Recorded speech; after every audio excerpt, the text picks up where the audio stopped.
உங்களுக்கு அமைதி உரித்தாக அன்பர்களே, மரியனேன் ஓராண்டில் வீடியோ வழி விவிலிய வாசிப்பு திட்டத்தின் 89ஆம் நாளுக்குள் இன்று நம்ம நுழைந்திருக்கிறோம். அன்பர்களே, இன்றைக்கி நம்ம புதிய ஒரு புத்தகத்தை துவங்க போகிறோம். நீதி தலைவர்கள் கூடவே ரூத்து புத்தகமும் துவங்குவோம். அது நம்ம ரொம்ப சின்ன புத்தகம் தான், அதனால் நம்ம 4-5 நாளில் முடிச்சிருவோம். ஸோ அது கூடவே 3வது வாசகமாக திருப்பாடலும் நம்ம வாசிச்சுட்டு இருப்போம் தொடர்ந்து.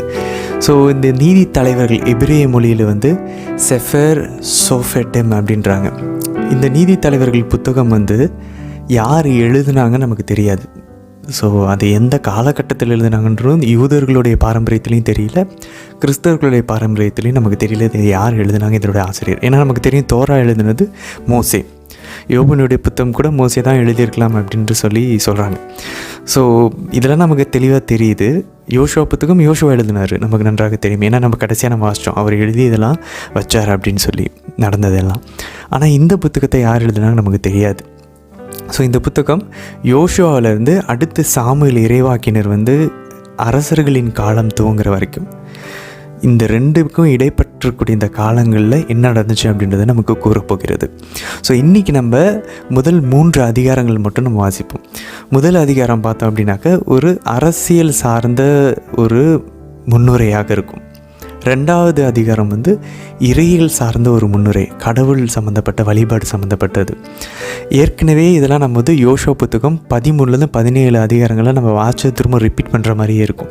உதாரணத்துக்கு முதல் அதிகாரத்தில் வாசித்தோம்னா இன்றைக்கி நமக்கு நீதி தலைவரில் யோசுவாவோட இறப்பு, அதுக்கப்புறம் அவர் கூட அந்த டைமில் ஆண்டவர் செஞ்ச இந்த அற்புதங்கள்லாம் பார்த்த அந்த 2ஆம் தலைமுறையினர்கள் இருக்காங்க பாருங்கள், இஸ்ரேல் மக்கள், அவங்களாம் இறந்து போயிடுறாங்க. யோசுவாவும் இறந்து போயிடுறாரு. ஸோ ஆண்டவர் யாருன்னு தெரியாது.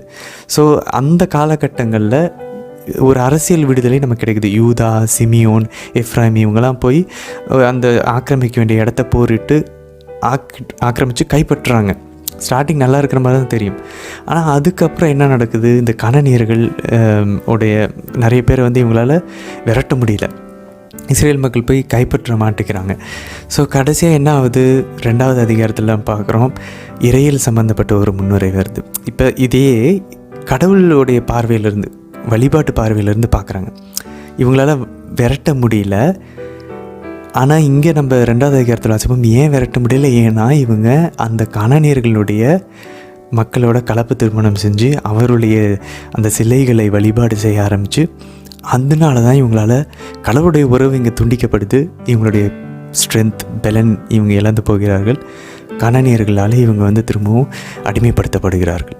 ஸோ இது பாருங்கள், நம்மளுடைய வாழ்வினுடைய பிரச்சனைக்கும் ஒரு அழகான ஒரு துவக்கத்தை, ஒரு என்ன பிரச்சனைக்கான காரணம் என்ன, எங்கேருந்து ஸ்டார்ட் ஆகுது அப்படின்றத நமக்கு கற்றுத்தருது. கடவுளோட உறவு இல்லைன்னா பிரச்சனை வரும்.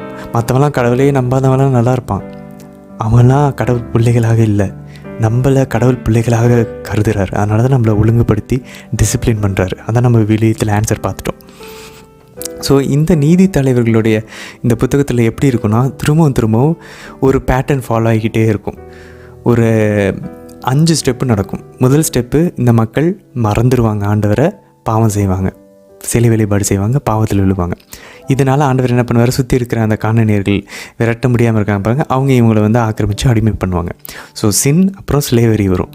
அடுத்து என்ன நடக்குது, இவங்க அடிமைத்தனத்தில் இருக்கும்போது எகிப்திலேருந்து கூக்குரல் எழுப்பின மாதிரி ஆண்டவர் நோக்கி கூக்குரல் எழுப்பாங்க. ஆண்டவரால் பரிவு காட்டுவார், அவரால் இரக்கம் காட்டாமல் இருக்கவே முடியாது. ஆண்டவர் என்ன பண்ணுவார், உடனே அவங்கள விடுதலை செய்கிறதுக்கு ஏதாவது ஒரு நீதி தலைவரை எழுப்புவார். அந்த மாதிரி நம்ம இன்றைக்கி 12 நீதி தலைவர்களை இந்த புத்தகத்தில் நம்ம வாசிப்போம். இன்றைக்கி நம்ம வெறும் 3 மட்டும் தான் வாசிப்போம். ஒத்தனியல், அதுக்கப்புறம் ஏகூது, அதுக்கப்புறம் சம்கார். ஸோ இந்த 3 நீதி தலைவர்களை பற்றி நீங்கள் வாசிப்போம். தொடர்ந்து 9 நீதி தலைவர்கள் வருவாங்க இந்த புத்தகத்தில். ஸோ ஏதாவது ஒரு நீதி தலைவரை எழுப்பி அவங்கள விடுவிக்க வைப்பார் இந்த கனனியர்கள் மற்ற சுற்றி இருக்கிற நாடுகளினுடைய கைகளில் இருந்து. உடனே என்னாகும், இவங்க ஆண்டவர்கிட்ட விசுவாசமாக இருக்கிறப்ப உடனே ஆண்டவர் ஆசீர்வதிப்பார். ஆசீர்வாதம் இவங்க நல்லா கொளுத்து போனதுக்கப்புறம் இந்த தலைமுறையினர்கள் இறந்து போவாங்களா, ஒரு 40 வருஷம் 30 வருஷம் நிம்மதியாக இருப்பாங்க. அடுத்த பிரச்சனை ஆரம்பிக்கும். ஸோ சின், அதுக்கப்புறம் இவங்க ஸ்லேவரியில் விழுவாங்க, அப்புறம் இவங்க சப்ளிகேஷன் பண்ணுவாங்க, அப்புறம் ஆண்டவர் சேவ் பண்ணுவார், அப்புறம் இவங்க சர்ப்ளஸ் ஆவாங்க, திரும்பவும் சின்னுக்கு போவாங்க, பாவம் செய்வாங்க, ஆண்டவர் அடிமைத்தனத்தில் விடுவார். அதுக்கப்புறம் இவங்க கூக்குரல் எழுப்பாங்க, ஆண்டவர் அவங்கள நீத்தலைவர் வெளியே விடுவிப்பார். திரும்ப இவங்க நல்லா கொளுத்து போவாங்க, திரும்பி பாவம் செய்வாங்க. இந்த 5 ஸ்டெப்பு திரும்பவும் இந்த மொத்த மொத்த புத்தகத்துலேயும் இது ரிப்பீட் ஆகிட்டே இருக்கிறத நம்ம பார்த்துக்கிட்டே இருப்போம். ஸோ இது இது இது ஒரு முக்கியமான விஷயம் நம்ம கவனிக்க வேண்டியது. ஆனால் இந்த புத்தகம் முடிகிறப்ப எப்படி முடியும் அப்படின்னாக்க, இது செட் ஆகாது, இப்படி நீதி தலைவர்களை வச்சுலாம் பண்ண முடியாது. நிரந்தரமாக ஒரு அரசர் தேவைப்படுவார், கடவுள் மனதிற்கு நெருக்கமான ஒரு அரசர் தேவைப்படுவார் அப்படின்றத கடைசியாக சவுல் அரசராக ஆவார், முதல் அரசராக. அது கடைசியாக தாவீதில் நிறைவடைகிறத நம்ம பார்ப்போம். ஸோ இதுதான் இந்த நீதி தலைவர்களுடைய புத்தகம். ரூத் இன்றைக்கி நம்ம வாசிப்போம். ரூத் கூடவே நம்ம 2வது அதிகாரத்தில் வாசிக்கும் போது ஏன் இந்த இடத்துல வைக்கப்பட்டிருக்கு அப்படின்னு சொல்லி பார்த்தோன்னாக்க, இவங்க தான் அரசராக ஆக போகிற தாவீதினுடைய ஒரு மூதாதையர். அதனால தான் இது மெஸ்ஸியாவை குறிக்கக்கூடிய ஒரு சிக்னிஃபிகன்ஸ் இருக்கும், ஒரு முக்கியத்துவம் இதில் இருக்குது. அதனால தான் யூதர்களும் இதை முக்கியமாக கருதுனாங்க ரூத்து புத்தகத்தை, கிறிஸ்தவர்களும் இதை முக்கியமான ஒரு புத்தகமாக கருதுகிறாங்க. ஸோ இது இந்த ஆர்டரிங் கரெக்டான ஒரு இடம். இது நம்ம பார்த்தோன்னா ரூத் புத்தகம் எப்படி ஆரம்பிக்கும் அப்படின்னா, எங்கேருந்து வந்தாங்க அப்படின்னு சொல்லி, இது எந்த குலத்திலேருந்து, இஸ்ரேலினுடைய எந்த குலத்திலேருந்து இந்த புத்தகம் ஆரம்பிக்குன்னு சொல்லி வரும். இது எப்படி முடியும் அப்படின்னா, தாவீதினுடைய வழிமரபு வரைக்கும் எங்கே போகுது அப்படின்றத சொல்லி முடியும். ஸோ கரெக்டாக அரசர் தாவீதை கனெக்ட் பண்ணக்கூடிய ஒரு புத்தகமாக ரூத் இருக்கும். ஸோ ரூத் நீதி தலைவர்களின் காலத்தில் ஆரம்பிக்கிறது, ஆனால் முடிகிறது அரசர்களுடைய காலத்தில் முடியும். ஸோ அதனால் இது கரெக்டாக இருக்கும். இந்த ரூத்துன்ற பெண்ணை பற்றி நம்ம பார்ப்போம், மறந்துடக்கூடாது. மாதாவோடு சேர்த்து 5 பெண்கள் மட்டும்தான் ஆண்டவருடைய வழிமரபு பட்டியலில் பதிவு செய்யப்பட்டிருக்கு. அதில் ஒருத்தவங்க இந்த ரூத், ரொம்ப ரொம்ப நல்லவங்க. அது மட்டும் இல்லை, நம்மளுடைய நீதி தலைவர்கள் புத்தகம் இந்த நம்ம பின்னாடி கடைசியாக வாசிப்போம் 17, 18, 19, 21 அதிகாரங்கள்லாம் 2 பெத்லேமை பற்றின கதைகள் உண்டு. அது கனெக்ட் பண்ணுற மாதிரி ரூத்தோடைய புத்தகம் பெத்லேமை சார்ந்தவர் தான் இன்றைக்கி நம்ம வாசிப்போம், எலிமெலேக்கும் நவோமியும். ஸோ பெத்லேமில் இருந்தால் இந்த புத்தகம் ஒரு தொடர்ச்சியை பிடிச்சிக்கிட்டு வருது, அந்த ஒரு நூல். அதே மாதிரி கடைசியாக பெத்லேமில் இருந்து தான் ஒரு விடுதலை வரும். ஏன்னா பெத்லேமில் தான் தாவீது பிறப்பார், கடைசியாக அங்கே தான் மெஸ்ஸியாவும் பிறப்பார், ஆண்டவர் இயேசுவும். அதனால் இந்த புத்தகங்கள் கொஞ்சம் கொஞ்சமாக நம்மளுடைய கவனத்தை யூதாவின் குலத்தின் பக்கமாக, குறிப்பாக பெத்லேம் பக்கமாக நம்மளுடைய கவனத்தை திருப்பிக்கிட்டே வரும். மெஸ்ஸியா அங்கே தான் பிறப்பார் அப்படின்னு சொல்லி. சரி, ரூத்தில் இன்றைக்கி நம்ம முதல் அதிகாரம் வாசிப்போம். நீதி தலைவர்களில் 1 மட்டும் 3 அதிகாரம், 3வது அதிகாரத்தில் தான் அந்த 3 நீதி தலைவர்களை பற்றி வாசிப்போம். ஸோ மொத்தம் 12 நீதி தலைவர்கள் இருக்காங்க. அதில் 6 பேர் மேஜர் ஜட்ஜஸ் அப்படின்னாங்க, பெரிய நீதி தலைவர்கள். 6 பேர் சிறிய நீதி தலைவர்கள் அப்படின்னாங்க. எப்படி இதை இவங்க இறையல் வல்லுநர்கள் இதை பிரிக்கிறாங்க அப்படின்னாக்க, யாரை பற்றி அதிகமாக எழுதப்பட்டிருக்கோ அவங்கள பெரிய மேஜர் ஜட்ஜஸ் அப்படின்வாங்க, நீதி தலைவர்கள், பெரிய நீதி தலைவர்கள். கம்மியாக எழுதப்பட்டுச்சுன்னா மைனர் ஜட்ஜஸ், சிறிய நீதி தலைவர்கள். இதே போல் தான் இறைவாக்கினர்களையும் பிரிப்பாங்க. இப்போ உதாரணத்துக்கு எசையா, எரேமியா, எசேக்கியேல், இந்த 3 பேருமே மேஜர் ஜட்ஜஸ்குள்ளே வருவாங்க. ஏன்னா இவங்களை பற்றி அதிகமாக எழுதப்பட்டிருக்கு, தானியேல் கூட.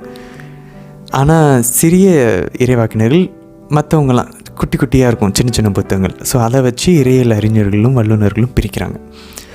சரி, இன்றைக்கி நம்ம கூடவே திருப்பாடல் 133 வாசிப்போம்.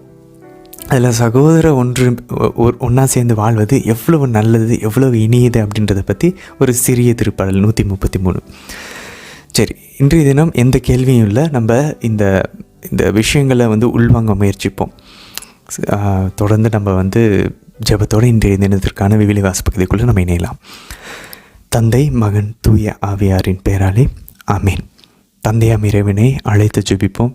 அருள் நிறைந்த அன்னை மரியே வாழ்க, ஆண்டவர் உம்முடனே, பெண்களுக்குள் ஆசை பெற்றவர் நீரே அம்மா.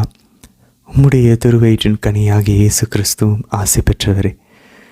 புனித அன்னை மரியே, இறைவனின் தாயே, பாவிகளாய் இருக்கிற எங்களுக்காக இப்பொழுதும் எங்கள் இறப்பின் வேலையிலும் வேண்டிக் கொள்ளும் அம்மா. ஆமேன்.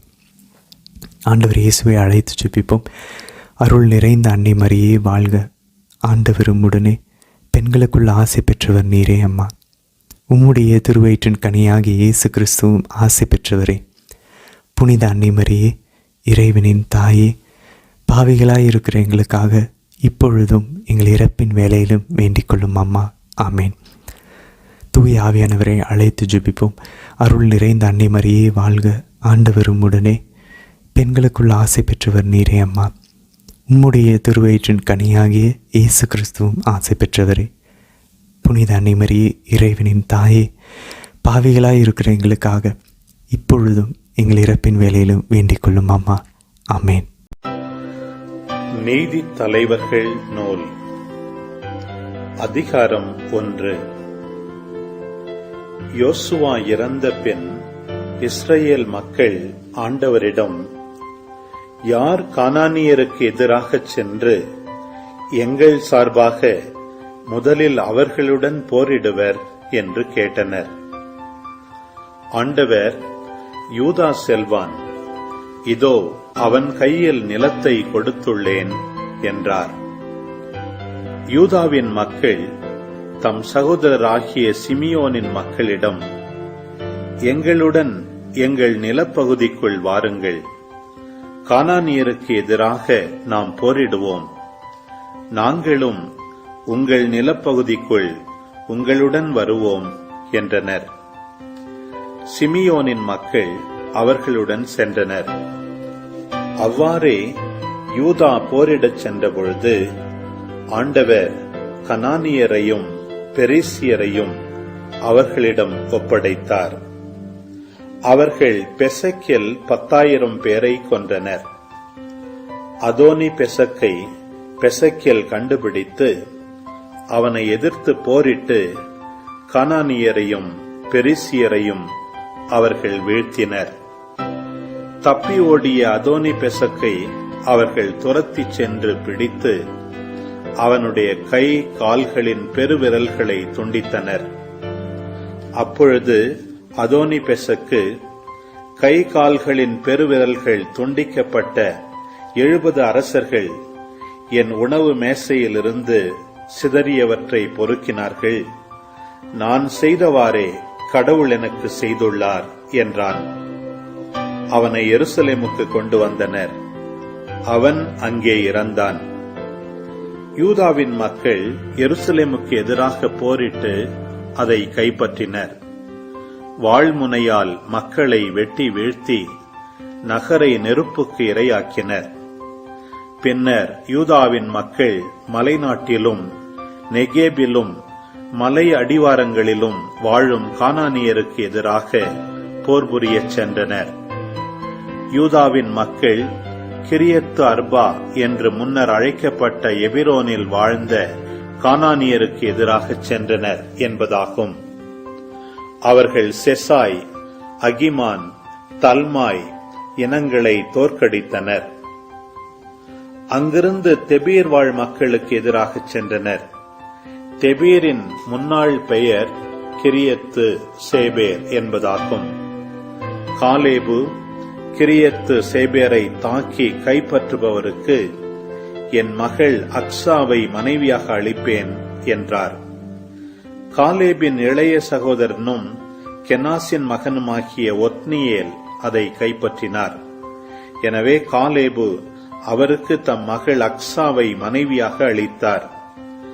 அவள் வந்தபோது அவளுடைய தந்தையிடமிருந்து ஒரு நிலம் கேட்குமாறு அவர் அவளை தூண்டினார். எனவே அவள் கழுதையை விட்டு இறங்கிய போது காலேபு அவளிடம், உனக்கு என்ன வேண்டும் என்று அவளை கேட்டார்.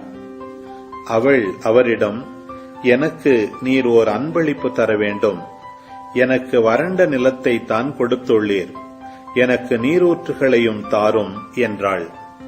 எனவே காலேபு அவளுக்கு மேல் ஊற்றுகளையும் கீழ் ஊற்றுகளையும் கொடுத்தார். மோசேயின் மாமனாரின் மக்களாகிய கேனியர் பேரீச்ச நகரிலிருந்து யூதா மக்களுடன் யூதா பாலை நிலத்திற்கு சென்றனர். அது ஆராத்துக்கு தெற்கே உள்ளது. அவர்கள் அங்கு சென்று அங்கிருந்த மக்களுடன் வாழ்ந்தனர். யூதாவின் மக்கள் தம் சகோதரர் சிமியோனின் மக்களுடன் சென்றனர். அவர்கள் செப்பாத்தில் வாழும் கானானியரை கொன்று அந்நகரை முற்றிலும் அழித்தனர். நகரின் பெயரை ஓர்மா என்று அழைத்தனர். யூதாவின் மக்கள் காசாவையும் அதன் எல்லைக்குட்பட்டவற்றையும், அஸ்கலோனையும் அதன் எல்லைக்குட்பட்டவற்றையும், எக்ரோனையும் அதன் எல்லைக்குட்பட்டவற்றையும் கைப்பற்றினர். ஆண்டவர் யூதாவின் மக்களுடன் இருந்தார். அவர்கள் மலைப்பகுதியை உரிமையாக்கிக் கொண்டனர். ஆனால் சமவெளியில் வாழ்ந்தவர்களை அவர்களால் விரட்ட முடியவில்லை. ஏனெனில் அவர்களிடம் இரும்பு தேர்கள் இருந்தன. ஆனாக்கின் 3 புதல்வர்களை விரட்டியடித்த காலேபுக்கு மோசே கூறியிருந்தவாறு எபிரோன் கொடுக்கப்பட்டது. எருசலேமில் வாழ்ந்த எபூசியரை பென்யமீன் மக்கள் விரட்டவில்லை. இந்நாள் வரை எபூசியர் பென்யமீன் மக்களுடன் எருசலேமில் வாழ்கின்றனர். யோசேப்பின் வீட்டார் பெத்தேலுக்கு எதிராக சென்றனர். ஆண்டவர் அவர்களுடன் இருந்தார். யோசேப்பின் வீட்டார் பெத்தேலை உளவு பார்த்தனர். இந்நகரின் முன்னாள் பெயர் லூசு என்பதாகும். ஒற்றர்கள் ஓர் ஆள் நகரிலிருந்து வெளியே வருவதை கண்டனர். அவர்கள் அவனிடம், தயவு செய்து நகரின் நுழைவாயிலை காட்டு, நாங்கள் உனக்கு கருணை காட்டுவோம் என்றனர். அவனும் அவர்களுக்கு நகரின் நுழைவாயிலை காட்டினான். அவர்கள் நகரை வாள்முனையில் தாக்கினர். ஆனால் அவர்கள் அந்த ஆளையும் அவன் குடும்பம் முழுவதையும் தப்பிச் செல்ல விட்டுவிட்டனர். அந்த ஆள் இத்தியரின் நாட்டுக்குச் சென்று ஒரு நகரை கட்டி எழுப்பினான். அதற்கு லூசு என்று பெயரிட்டான். அப்பெயர் இந்நாள் வரை நிலவி வருகின்றது. பெத்சானையும் அதன் சிற்றூர்களையும், தனாக்கையும் அதன் சிற்றூர்களையும், தோர்வாழ் மக்களையும் அவர்களின் சிற்றூர்களையும், இபிலயாம் வாழ் மக்களையும் அவர்களின் சிற்றூர்களையும், மெகிதோ வாழ் மக்களையும் அவர்களின் சிற்றூர்களையும் மனாசேயின் மக்கள் முறியடிக்கவில்லை. கானானியர் அந்நிலத்தில் தொடர்ந்து வாழ்வதில் உறுதியாக இருந்தனர். இஸ்ரவேலர் வலிமை பெற்றதும் கானானியரை அடிமை வேலைக்கு அமர்த்தினர். ஆனால் அவர்களை முற்றிலும் விரட்டவில்லை. எப்ராயிமின் மக்கள் கெசேரில் வாழ்ந்த கானானியரை விரட்டவில்லை. கானானியர் கெசேரில் அவர்களிடையே வாழ்ந்தனர். கிற்றரோன் வாழ் மக்களையோ நகலோல் வாழ் மக்களையோ செபுலோனின் மக்கள் விரட்டவில்லை. கானானியர் அவர்களிடையே வாழ்ந்தனர். அவர்கள் அடிமைகளாயினர். அக்கோ வாழ் மக்களையும், சீதோன், அக்லாபு, அக்சீபு, எல்பா, அப்பீகு, ரகோபு வாழ் மக்களையும் ஆசேரின் மக்கள் விரட்டவில்லை. ஆசேரின் மக்கள் அந்நாட்டில் வாழும் கானானியரிடையே வாழ்கின்றனர். ஏனெனில் அவர்கள் அவர்களை விரட்டவில்லை. நப்தலியின் மக்கள் பெத்சமேசு வாழ் மக்களையும் பெத்தனாத்து வாழ் மக்களையும் விரட்டவில்லை. அந்நாட்டில் வாழும் கானானியர் பெத்சமேசு வாழ் மக்கள், பெத்தனாத்து வாழ் மக்கள் ஆகியோரிடையே வாழ்கின்றனர். எமோரியர் தான் மக்களை சமவெளிக்கு இறங்க விடாமல் தடுத்து மலை நோக்கிச் செல்லுமாறு நெருக்கினார்கள். எமோரியர் கர்கரேசிலும் ஐயனோனிலிருந்த சாலபீமிலும் தொடர்ந்து வாழ்வதில் உறுதியாக இருந்தனர். யோசேப்பு வீட்டாரின் கை ஓங்கியது. எமோரியர் அடிமைகளாயினர். எமோரியரின் எல்லை அக்ரமீம் ஏற்றத்திலிருந்து சேலாவுக்கு வடக்கே மேல் நோக்கி சென்றது. நீதி தலைவர்கள் நூல் அதிகாரம் 2. ஆண்டவரின் தூதர் கில்காலிலிருந்து பொக்கிமுக்கு சென்று கூறியது, நான் உங்களை எகிப்திலிருந்து வெளியே கொண்டு வந்தேன். உங்கள் தந்தையருக்கு வாக்களித்த நாட்டுக்கு உங்களை கூட்டி வந்தேன். உங்களுடன் செய்து கொண்ட எனது உடன்படிக்கையை என்றுமே முறிக்க மாட்டேன். நீங்கள் இந்நாட்டில் வாழ்பவர்களுடன் உடன்படிக்கை செய்யக்கூடாது. அவர்களுடைய பலிப்பீடங்களை தகர்த்தெறியுங்கள் என்று கூறியிருந்தேன். நீங்களோ என் குரலை கேட்கவில்லை. நீங்கள் ஏன் இப்படி செய்தீர்கள்? ஆகவே இப்பொழுது கூறுகின்றேன், நான் அவர்களை உங்கள் முன்னிலையிலிருந்து துரத்திவிட மாட்டேன். அவர்கள் உங்களுக்கு முன்னாக இருப்பார்கள். அவர்கள் தெய்வங்கள் உங்களுக்கு கண்ணியாக இருப்பார்கள். ஆண்டவரின் தூதர் இவ்வார்த்தைகளை எல்லா இஸ்ராயேல் மக்களிடம் கூறியதும் மக்கள் தங்கள் குரலை எழுப்பி அழுதனர். அவ்விடத்தின் பெயரை பொக்கிம் என அழைத்தனர். அங்கு ஆண்டவருக்கு பலியிட்டனர். யோசுவா இஸ்ரவேல் மக்களை அனுப்பிவிட அவர்கள் ஒவ்வொருவரும் தம் உரிமை சொத்தாகிய நிலத்தை உடைமையாக்கிக் கொள்ளச் சென்றனர். யோசுவாவின் வாழ்நாள் முழுவதிலும், யோசுவாவுக்கு பின் வாழ்ந்த முதியோரின் நாள்களிலும் மக்கள் ஆண்டவருக்கு ஊழியம் புரிந்து வந்தனர். ஆண்டவர் இஸ்ரவேலருக்கு செய்த மாபெரும் செயல்கள் அனைத்தையும் அம்முதியோர் கண்டிருந்தனர். நூனின் மகனும் ஆண்டவரின் ஊழியரும் ஆகிய யோசுவா இறந்தார். அவருக்கு வயது 110. காகசு மலைக்கு வடக்கே எப்ராயிம் மலை நாட்டில் அவரது உரிமை நிலத்தின் எல்லையில் இருந்த திம்னத் கெரேசில் அவரை அடக்கம் செய்தனர். அத்தலைமுறையினரும் தம் மூதாதையரை போல இறந்தனர். அவர்களுக்கு பின் வந்த தலைமுறையினர் ஆண்டவரையோ அவர் இஸ்ரவேல் மக்களுக்கு செய்ததையோ அறிந்திருக்கவில்லை. இஸ்ரவேல் மக்கள் ஆண்டவரின் பார்வையில் தீயதெனப்பட்டதை செய்தனர். அவர்கள் பாகால்களுக்கு ஊழியம் செய்தனர்.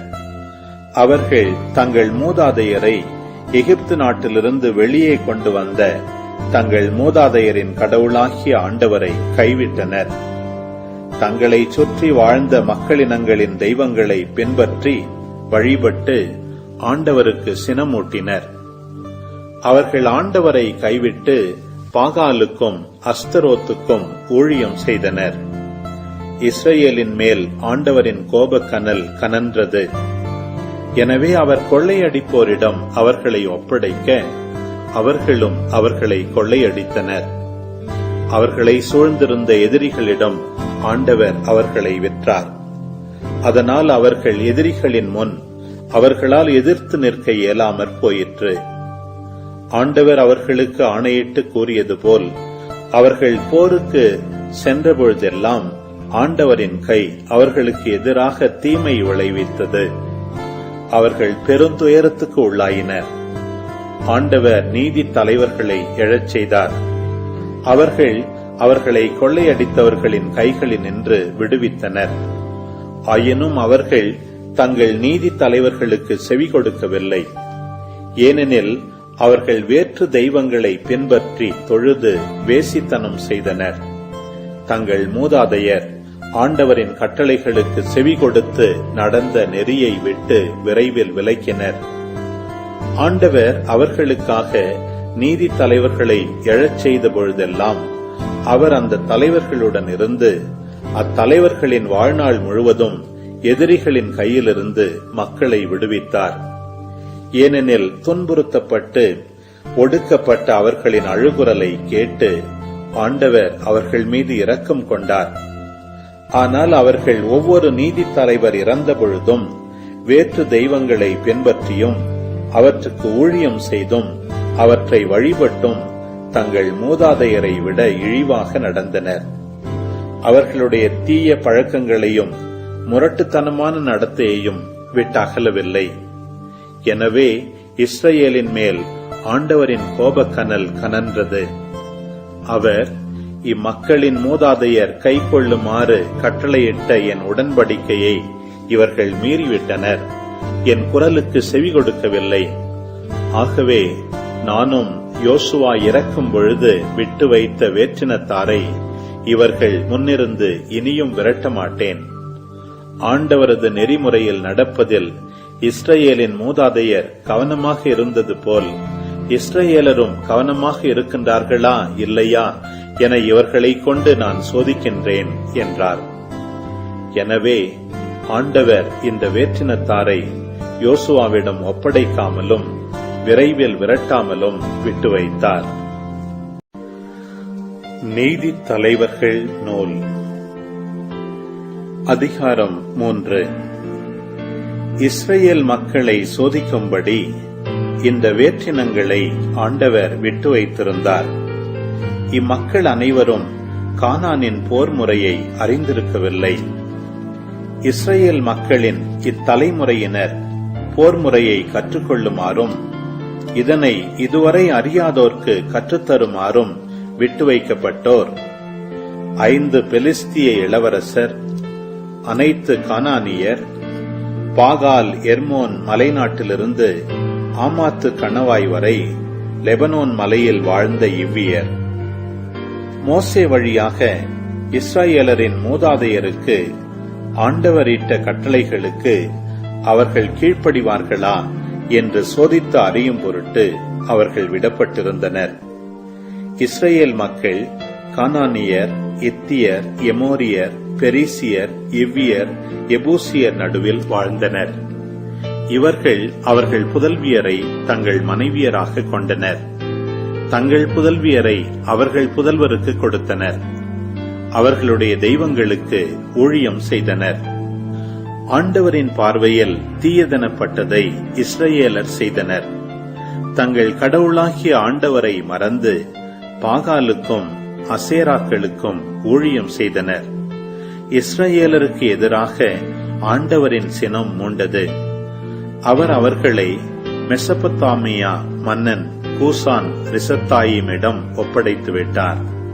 இஸ்ரவேலர் கூசான் ரிசத்தாயிமுக்கு 8 ஆண்டுகள் அடிமைப்பட்டிருந்தனர்.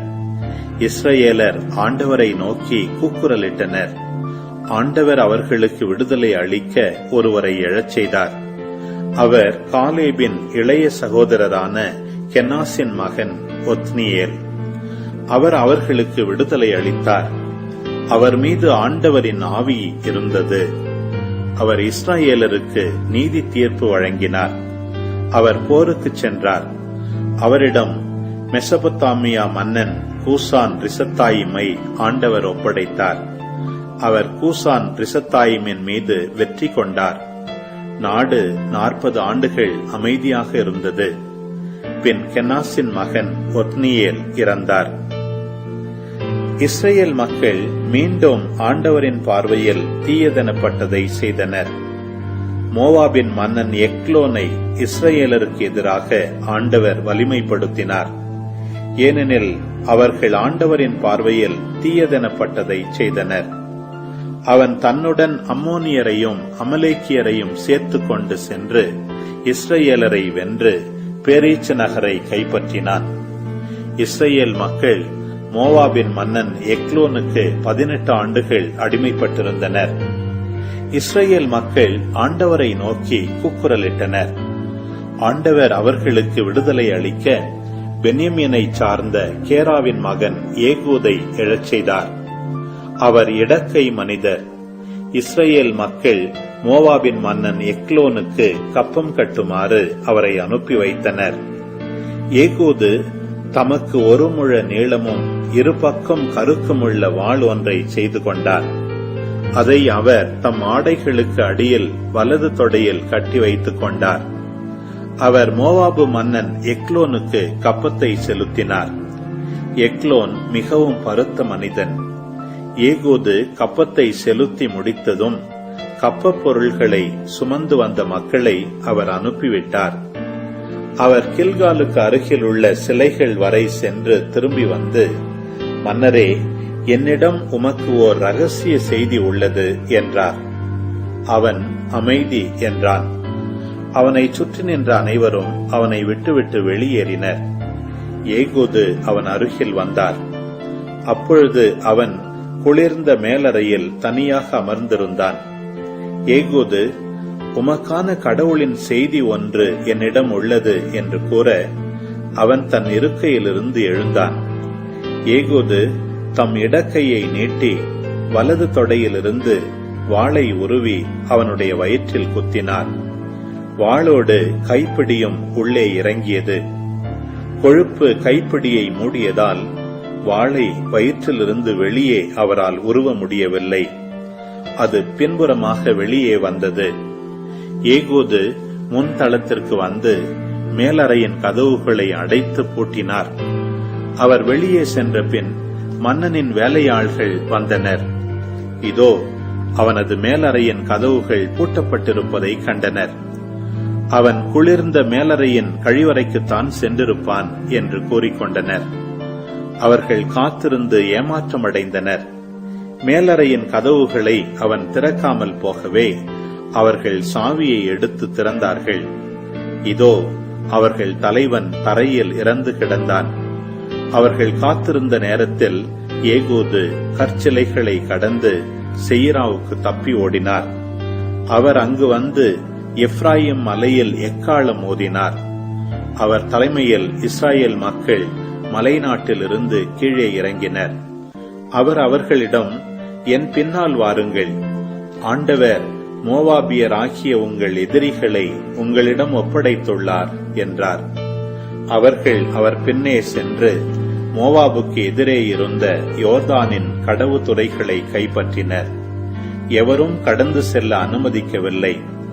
அவர்கள் அவ்வமயம் மோவாபியருள் உடற்கட்டும் வலிமையும் வாய்ந்த 10,000 பேரை கொன்றனர்.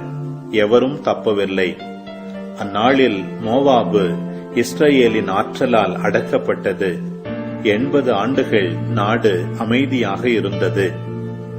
ஏகூதுக்கு பின் அனாத்தின் மகன் சம்கார் தலைவராக இருந்தார். அவர் 600 பெலிஸ்தியரை கலப்பை கொழுவால் கொன்றார். அவரும் இஸ்ரவேலுக்கு விடுதலை அளித்தார். ரூத்து ஆகமம் அதிகாரம் 1. நீதித் தலைவர்கள் ஆட்சியாளராயிருந்த காலத்தில் நாட்டில் ஒரு கொடிய பஞ்சம் உண்டாயிற்று. யூதாவிலுள்ள பெத்லெகேம் ஊரை சார்ந்த ஒருவர் பிழைப்பதற்கென்று தம் மனைவியையும் மைந்தர் இருவரையும் அழைத்துக் கொண்டு மோவாபு நாட்டிற்கு சென்றார். அவர் பெயர் எலிமலேக்கு. அவர் மனைவி பெயர் நகோமி. மைந்தர் இருவரின் பெயர்கள் மக்லோன், கிலியோன் என்பன. அவர்கள் யூதாவிலிருந்த பெத்லெகேமை சார்ந்த எப்ராத்து குடியினர். அவர்கள் மோவாபு நாட்டை அடைந்து அங்கு வாழ்ந்து வந்தார்கள்.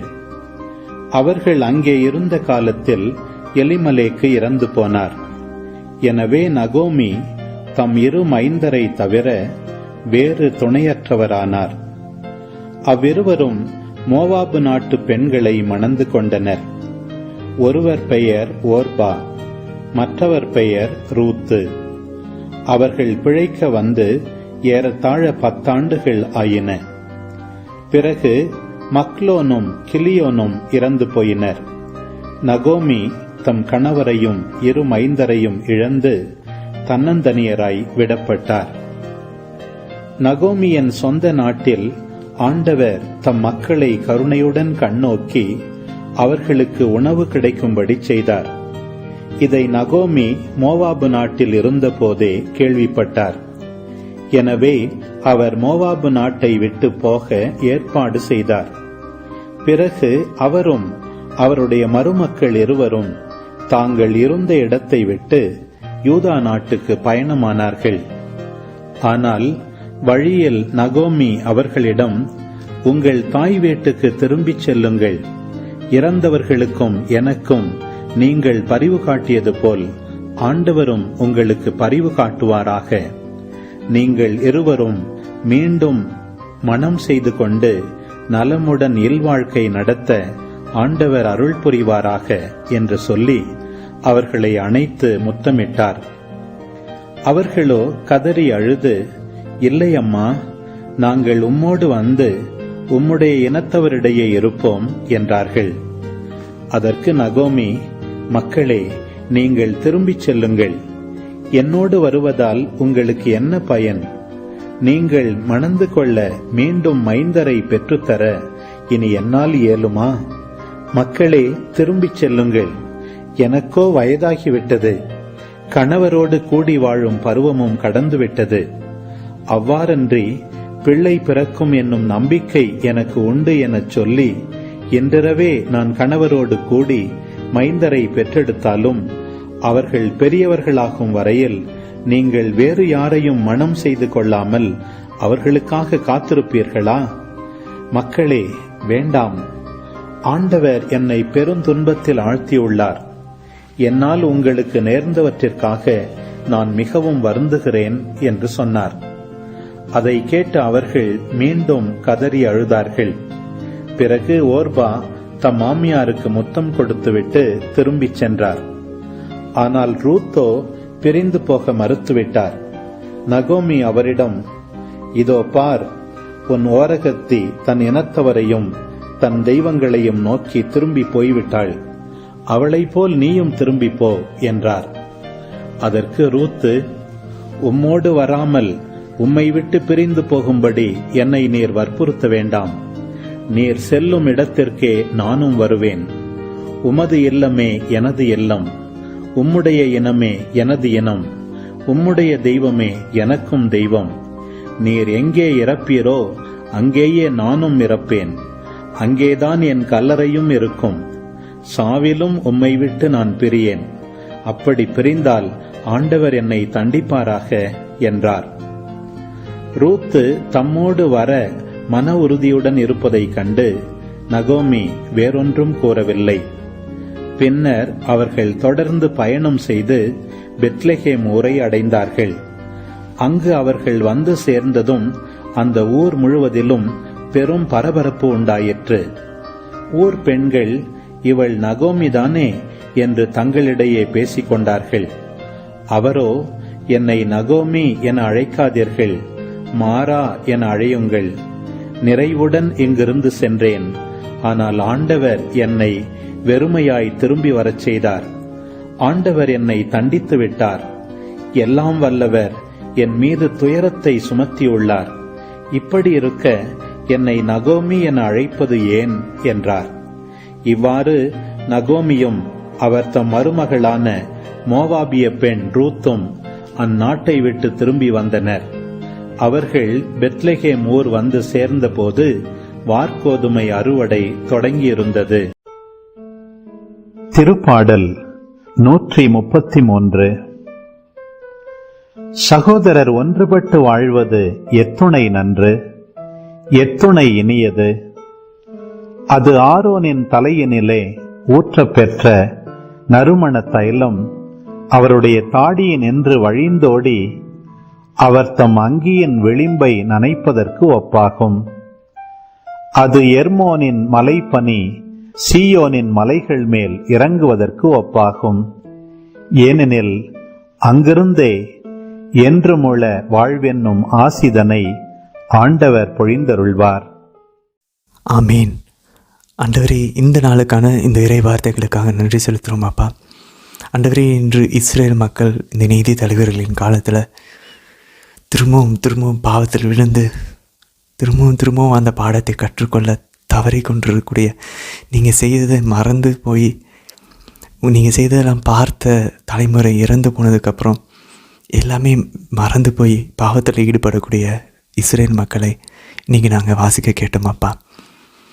ஆண்டவரே, நாங்களும் எங்களுடைய வாழ்வில் எங்களுடைய கஷ்டங்கள் இருக்கும்போது உங்ககிட்ட நெருக்கமாக இருக்கும், எல்லாமே ஸ்மூத்தாக போகும்போது, எல்லாமே அமைதியாக இருக்கும்போது உங்களை மறந்துட்டு உங்களுடைய இடத்துல பல விஷயங்கள்னால நாங்கள் பிஸி ஆகிடுறோம். ஆண்டவரே, அந்த இடத்துல உங்கள் இடத்த மற்ற இடத்துக்கு, மற்ற விஷயத்துக்கும், மற்ற நபர்களுக்கும், மற்ற எண்ணங்களுக்கும் கொடுத்துட்றோம் அப்பா. இப்படியே நாங்களும் இஸ்ரேல் மக்களை போல் திரும்ப ஒரு சுழற்சியில் விழுந்துட்டுருக்கோம் அப்பா. எங்களோட உயர்விலும் எங்களுடைய தாழ்விலும் அம்மா, நாங்கள் ஆண்டவருக்கு அஞ்சு நடக்கக்கூடிய ஒரு உள்ளத்தை எங்களுக்கு தாங்கம்மா. எந்த நிலையிலும் ஆண்டவருக்கு எப்பயுமே அஞ்சக்கூடிய ஒரு உள்ளத்தை தந்து அவரையே எப்பயுமே அன்பு செஞ்சு தாழ்ச்சியோடு இருக்கக்கூடிய தாழ்ச்சியும் பரிசுத்தையும் எங்களுக்கு தந்துடணும் அம்மா. பரிசுத்தம் வரும்போது தலக்கணம் வந்துடுது, அதுக்கப்புறம் அது உடைக்கப்படும் போது தாழ்ச்சி வருது, திரும்ப பரிசுத்தத்தை தேடி போகிறோம். இப்படியே நாங்களும் ஒரு சுழற்சியில் மாட்டிகிட்டு இருக்கோம்மா. எங்களோட உயர்விலும் தாழ்விலும் ஆண்டவரை அன்பு செஞ்சு பரிசுத்தமாக வாழ்ந்து அதே நேரத்தில் தாழ்ச்சியாகவும் இருக்கக்கூடிய ஒரு அழகான ஆண்டவருக்கு அஞ்சக்கூடிய உள்ளத்தை எங்களுக்கு தந்துடல. உங்களுடைய இதயத்தை எங்களுக்கு தர வேண்டி உங்களுக்கு கெஞ்சி மன்றாடுகிறோம் அம்மா. தந்தை, மகன், தூய ஆவியாரின் பெயராலே ஆமீன்.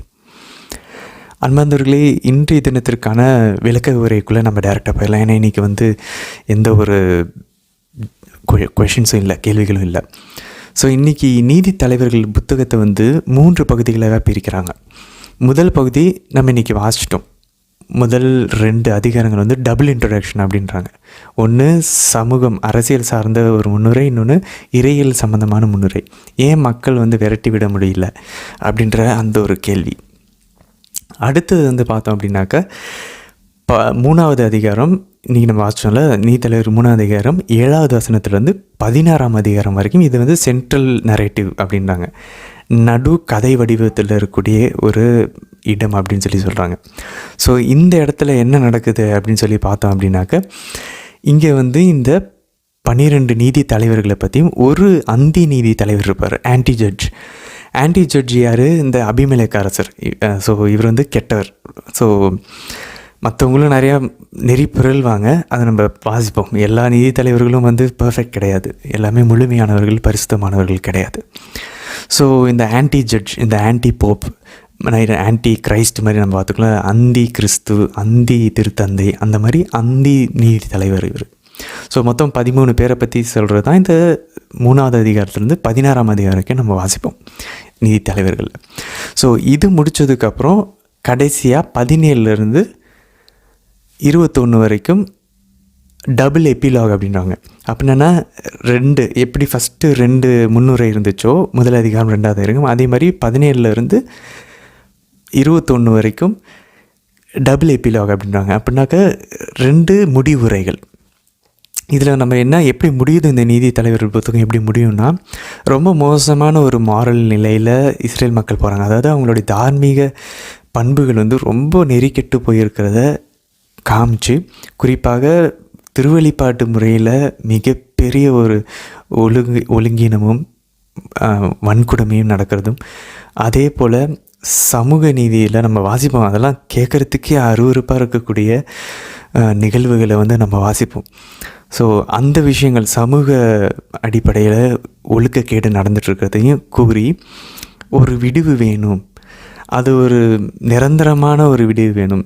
தற்காலிகமாக தாவீது அரசரில் ஒரு விடிவு கிடைக்கும், சாலமோன் அரசர் காலத்துலேயும் ஒரு அமைதி கிடைக்கும். ஆனால் ஒரு நிரந்தரமான ஒரு அரசர் வேணும். நீதி தலைவர்கள் பத்தாது, நிரந்தரமான ஒரு அரசர். அப்படி தான் இப்போ இஸ்ரேல் மக்கள் வந்து மெஸ்ஸியாவை நோக்கி திரும்புவாங்க. நம்மளுடைய இந்த பழைய ஏற்பாடு வந்து கொஞ்சம் கொஞ்சமாக மெஸ்ஸியாவை இன்னும் தெளிவுபடுத்திக்கிட்டே வரும். ஏற்கனவே நம்ம பார்த்துட்டோம், தொடக்க நூல் 3:15 ஒரு மெஸ்ஸியா தேவை, ஒரு பெண்ணின் வித் தேவை, அந்த பாம்பின் தலையை நசுக்குவதற்கு, சாத்தானின் தலையை நசுக்குவதற்கு. அது கொஞ்சம் கொஞ்சமாக நோவாவிடம், ஆபிரகாமிடம், ஈசாக்கு, யாக்கோபு எல்லாருக்கிட்டையும் வாக்களித்து, மோசே, யோசுவா, இப்போ நீதி தலைவர்கள்கிட்ட தற்காலிகமாக கொடுக்கப்பட்டு கடைசியாக அது நிரந்தரமாக மாதாக்கிட்டையும் ஆண்டவர் இயேசுவிலும் நிறைவேறதை நம்ம பார்ப்போம். ஸோ நீதி தலைவர்களுக்கும் இன்னும் நம்மளை தெளிவுபடுத்தும், ஒரு அரசராக ஒரு மெஸ்ஸியா நமக்கு வேண்டும் அப்படின்னு சொல்லி. பாருங்கள், யோசுவா புத்தகத்தில் மொத்தம் மோசே வந்து 60 முறை குறிப்பிடப்பட்டிருக்குதான். ஆனால் நீதி தலைவர்களில் மோசேவை பற்றியும் அவருடைய கட்டளைகளை பற்றியும் 5 தடவை தான் குறிப்பிடப்பட்டிருக்குதான். அது நமக்கு தெளிவாக காட்டுது நீதி தலைவர்கள் காலத்தில் எந்த அளவுக்கு மோசேவினுடைய அந்த சட்டங்களையும் அவங்களுடைய உடன்படிக்கையும் மக்கள் வந்து மறந்து போய் இருந்திருக்காங்க அப்படின்னு சொல்லி நம்ம பார்ப்போம். இது நமக்கு என்ன தெளிவாக காட்டுது அப்படின்னா, ஸோ மோசே கொடுத்த கட்டளைகள், ஆண்டவர் ஏற்படுத்தின, மோசே வழியாக ஏற்படுத்தின உடன்படிக்கையை இஸ்ரேல் மக்கள் டோட்டலாக மறந்து போயிருக்கிற இந்த ஸ்டேஜு நமக்கு எது ஞாபகப்படுத்துனா, நம்ம வாசிக்கிற நம்ம ஒவ்வொருத்தரையும் எந்த பக்கம் திருப்புதுன்னா, இப்போ ஆக்சுவலாக மோசேவினுடைய சட்டங்களில் தான் யூதர்களுடைய, இஸ்ரேல் மக்களுடைய வேர்கள் இருக்குது. ஆனால் அது இவங்க மறந்து இருக்கும்போது ஒரு எதிர்நோக்கு நமக்கு தேவைப்படுது, ஒரு நம்பிக்கை, ஒரு ஹோப் வேணும் ஃப்யூச்சரில். யாராவது, அதான் மோசே சொல்வார்ல, ஒரு இறைவாக்கினரை என்னை போல் ஒருத்தரை எழுப்புவார் அப்படின்னு சொல்லி. ஸோ யாராவது ஒருத்தர் வருவாங்க அப்படின்னு சொல்லி கொஞ்சம் கொஞ்சமாக இஸ்ரேல் மக்கள் எதிர்நோக்க ஆரம்பிப்பாங்க. ஏன்னா பாருங்கள், நீதி தலைவர்கள் நல்லா இருந்தாங்கன்னா, அரசர்கள் நல்லா இருந்தாங்கன்னா, மக்கள் நல்லா இருக்காங்க. அதான் நம்ம தமிழில் சொல்லுவோம், அரசன் எவ்வளியோ மக்களும் அவ்வளியே அப்படின்னு சொல்லி. அவங்க எல்லாம் மாறும்போது, அவங்க நெறிக்கெட்டவங்களாக இருந்தாங்கன்னா இவங்களும் நெறிக்கெட்டு போயிடுறாங்க. இல்லை அந்த நல்ல நீதி தலைவர் இறந்து போயிட்டாருன்னா எல்லாமே போயிடுது. ஸோ அல்டிமேட்டாக ஒரு நல்ல அரசர் வேணும் அப்படின்னு சொல்லி அது எங்கேயும் இவங்க கடைசியாக பார்ப்பாங்கன்னா தற்காலிகமாக தாவீதில் பார்ப்பாங்க.